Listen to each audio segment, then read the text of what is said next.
días o muy buenas tardes tengan todos ustedes, queridos estudiantes. El día de hoy vamos a llevar la unidad número 4, la cual titula Bacterias, hongos y virus.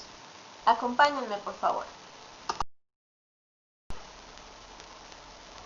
Bien, ¿qué es lo que vamos a tener en el contenido de la unidad? En el contenido de la unidad vamos a llevar 3 puntos muy importantes, los cuales vamos a desglosar en los nuevos conocimientos. ¿Cuáles son estos 3 puntos? El primer punto son las bacterias, hongos y virus, en el cual vamos a desglosar sus características, sus diferencias y sus conceptos más importantes. En el punto número 2 vamos a ver las funciones de las células procariotas y eucariotas, tomando en cuenta sus características, sus diferencias y también las formas de reproducción de cada una de las mismas. Como tercer punto vamos a ver los virus, todas sus características generales y también vamos a tomar en cuenta las enfermedades producidas.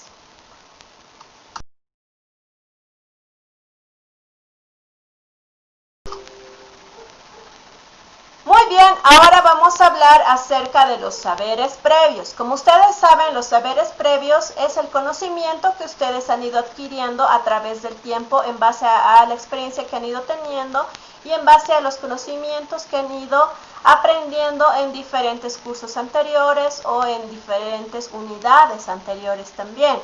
Entonces, ustedes pueden realizarlo de forma general. De todas formas, voy a orientar un poquito y voy a consolidar un poquito más acerca de estos saberes que ustedes han ido alcanzando, consolidando y aprendiendo durante todo este tiempo. Algo que es importante decirles es que ustedes tienen que anotar todas las preguntas y responder de la forma más desarrollada posible. En los saberes previos tenemos aproximadamente 10 preguntas, las cuales vamos a ir tocando algunos temas como por ejemplo el anterior y haciendo una recapitulación de nuestra unidad número 3, que era los reinos, ¿sí?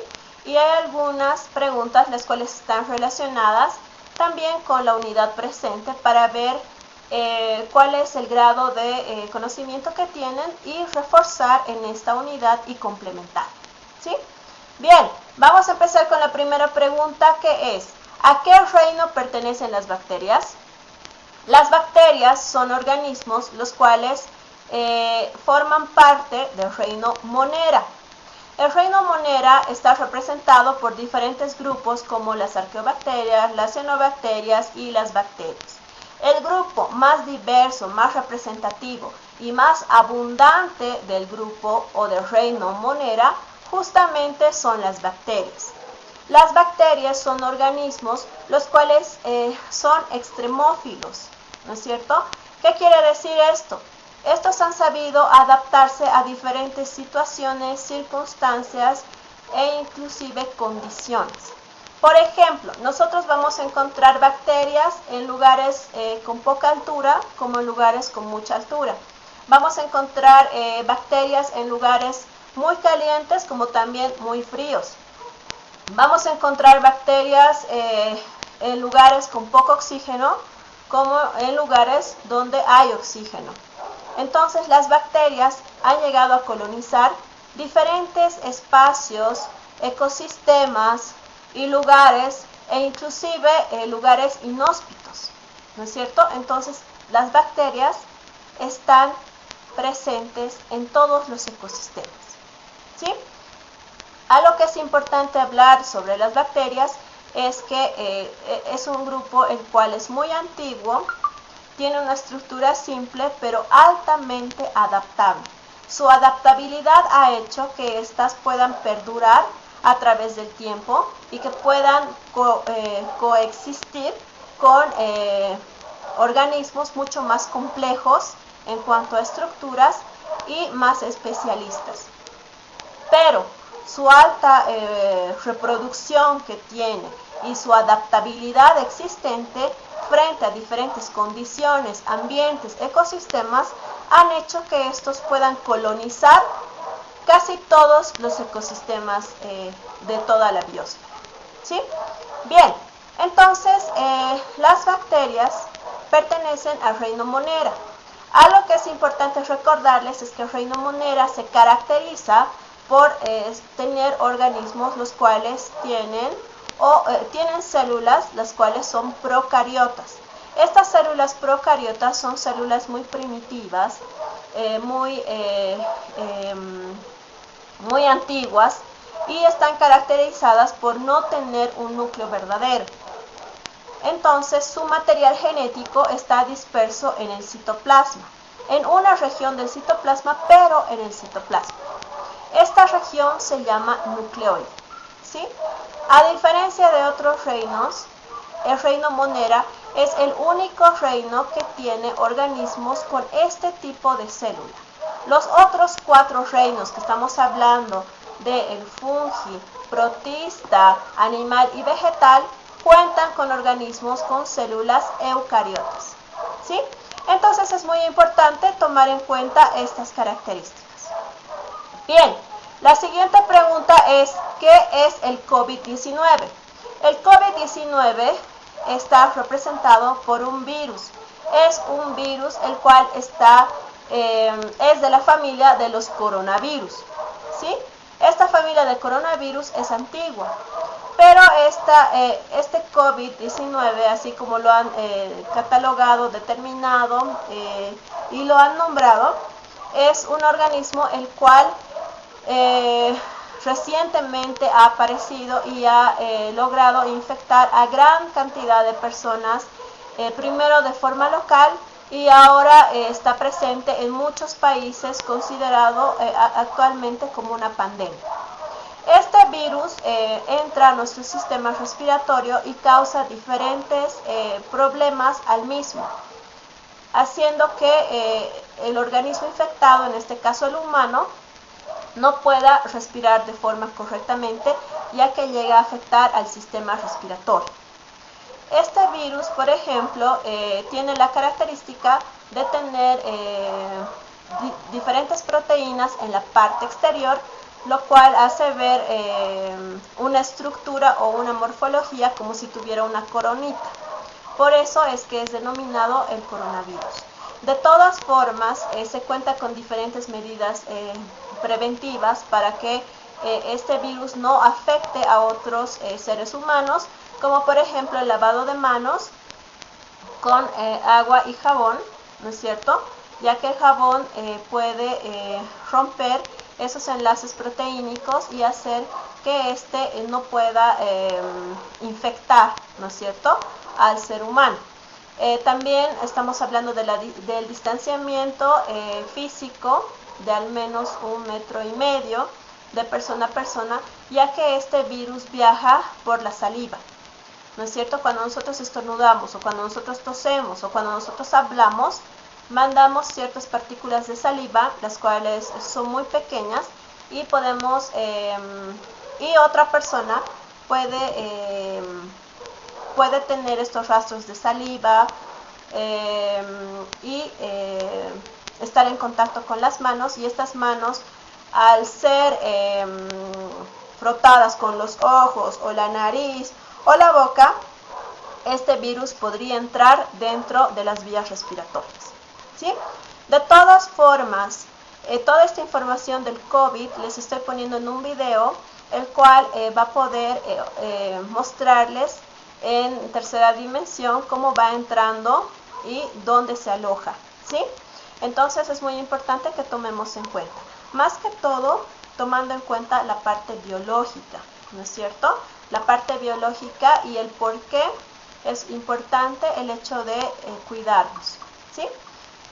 Bien, la tercera pregunta es, ¿a qué reino pertenecen los hongos? Los hongos pertenecen al reino fungi.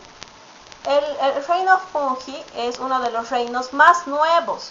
¿Por qué? Porque antes estaban catalogados como plantas o en el reino vegetal, pero estos no son autótrofos, no tienen el color verde, etcétera, etcétera. Entonces se ha realizado la clasificación de un nuevo reino donde estos están presentes. Quienes forman parte del reino fungi están las setas, que son los champiñones y los hongos que generalmente nosotros conocemos. Están los mohos y están las levaduras. Las levaduras son organismos microscópicos y los mohos son organismos los cuales se encuentran en algunos alimentos los cuales se están echando a perder, ¿no es cierto? Por ejemplo, cuando nosotros vemos el pan y vemos que le sale diferentes manchas, digámoslo así, verdes o de color oscuro, si es que nos fijamos y lo vemos en el microscopio, vamos a poder ver a aquellos mohos los cuales son parte de este reino que es el reino fungi. Bien, la siguiente pregunta es, ¿qué es el microscopio? El microscopio es una herramienta óptica la cual nos ayuda a poder observar los organismos microscópicos, es decir, nos ayuda a ver lo que no podemos ver a simple vista. Nosotros estamos rodeados de diferentes microorganismos, están en el aire, en las cosas que tocamos, en el piso, en el suelo, en nuestra cama, en nuestra almohada. Entonces estamos rodeados por un sinfín de biodiversidad microscópica. Nosotros sabemos que el uso del microscopio es altamente necesario e importante para el estudio de la ciencia, ya que gracias a este microscopio, el cual tiene diferentes aumentos, el cual nos va a ayudar a detectar estructuras mucho más pequeñas, nos va a servir para que podamos identificar qué tipo de bacteria es, si es una bacteria o un virus, y eso nos va a ayudar a determinar diferentes antibióticos, diferentes vacunas y diferentes o las características biológicas de estos microorganismos para ver las diferentes estructuras, hábitat y puntos débiles o la diversidad inclusive existente dentro de la misma. El microscopio es una herramienta fundamental, necesaria e importante para el estudio de la ciencia. Gracias a ella podemos ver inclusive la célula, por ejemplo, podemos ver la composición de nuestra sangre, podemos detectar diferentes tipos de enfermedades o diferente condición que tienen las personas, ya que podemos hacer un rastreo de cómo está el torrente sanguíneo en cuanto a la nutrición, en cuanto al colesterol, triglicéridos, glóbulos rojos, glóbulos blancos, plaquetas, y se pueden detectar también algunas enfermedades, ¿no? Entonces, el uso del microscopio es altamente importante para la ciencia, para la salud, para la investigación, ¿no es cierto? Entonces, es una herramienta fundamental. Bien, siguiente pregunta. ¿Qué tipo de reproducción tienen los virus? Existen dos tipos de reproducción. Una es la sexual y otra es la sexual, ¿no es cierto? Asexual y la sexual. Los virus no tienen ningún tipo de reproducción, ni asexual ni sexual. Lo único que realiza los virus es una replicación de su material genético. Solamente hace una replicación. Por lo tanto, no se reproduce. Si no se reproduce, desde ya no cumple con una de las funciones vitales de los seres vivos. Por lo tanto, es un organismo el cual no está considerado como un organismo vivo. ¿Sí? Por lo tanto, en esta pregunta van a tener cuidado porque es una pregunta también de cuestionario, ya que lo hemos llevado en la anterior unidad, ¿no es cierto? Entonces, como les estaba diciendo, los virus solo replican su material genético. No cuentan con ningún tipo de reproducción, ni sexual ni asexual. Por favor, para que esté bien claro. Bien, la siguiente pregunta, ¿qué es un patógeno? El patógeno es un organismo el cual enferma, ¿sí? Cuando nosotros tenemos un organismo patógeno, ya sea una bacteria, ya sea un virus o etcétera, etcétera, nuestro cuerpo se va a manifestar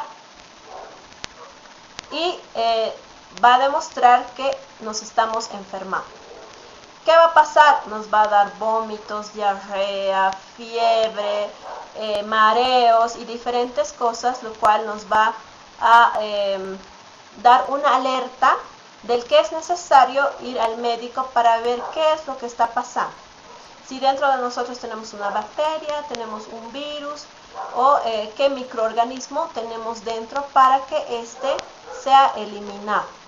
¿Sí? Entonces es muy importante tomar en cuenta de que hay organismos los cuales son beneficiosos y hay algunos organismos los cuales son patógenos, los cuales son aquellos que te enferman y que sí o sí se necesita un tratamiento médico correspondiente para que este organismo sea extraído, sacado de nuestro cuerpo, porque no es un agente beneficioso. La siguiente pregunta es ¿cómo se clasifican las bacterias?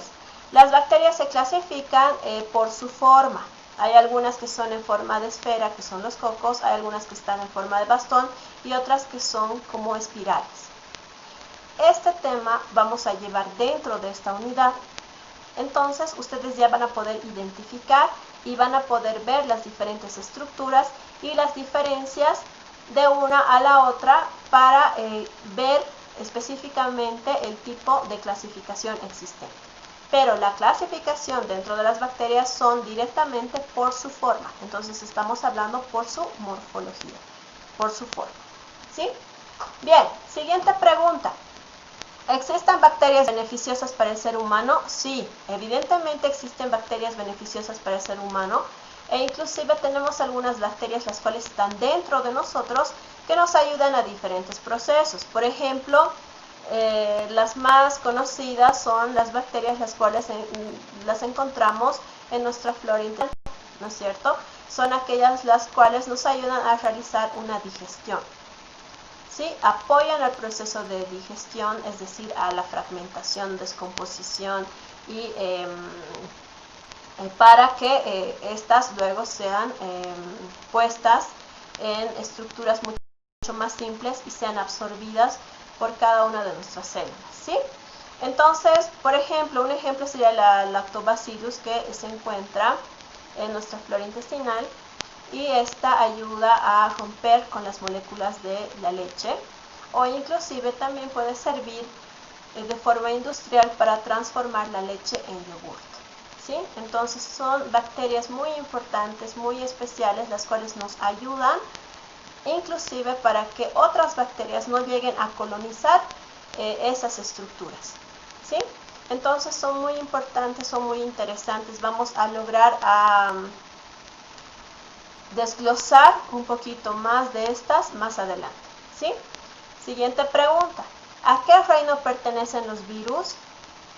Los virus no pertenecen a ninguno de los reinos, ya que no cumplen con las tres funciones vitales de los seres vivos. Entonces, estos virus no tienen ningún reino. ¿Sí? Eso tiene que estar súper claro. Justamente ¿por qué? Porque no realizan la reproducción, ni sexual ni asexual. Y un requisito para ser considerado como ser vivo es cumplir estas tres funciones vitales. ¿Cuáles son las tres funciones vitales? La nutrición, la reproducción y la relación de forma autónoma. ¿Sí? En cambio, los virus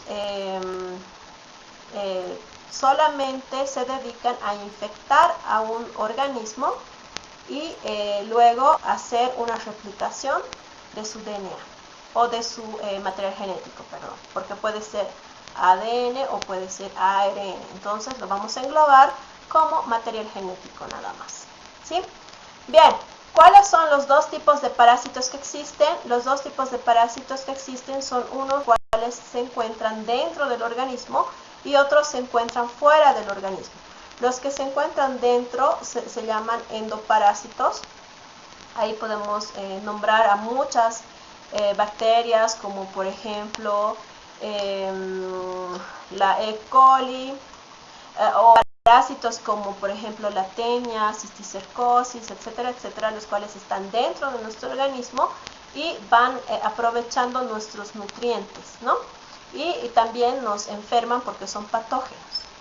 Y hay otros parásitos los cuales pueden estar fuera del organismo. Por ejemplo, pueden ser pulgas, garrapatas, no sé, sanguijuelas, las cuales están fuera de los diferentes organismos, ¿sí? Entonces, esos son los dos tipos de parásitos existentes.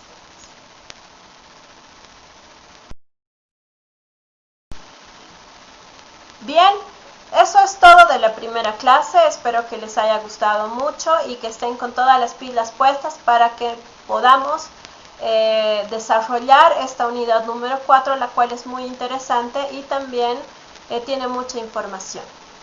Muchísimas gracias, cuídense mucho, los quiero un montón y que Diosito siempre los bendiga a ustedes y a toda su familia. Nos vemos, hasta pronto.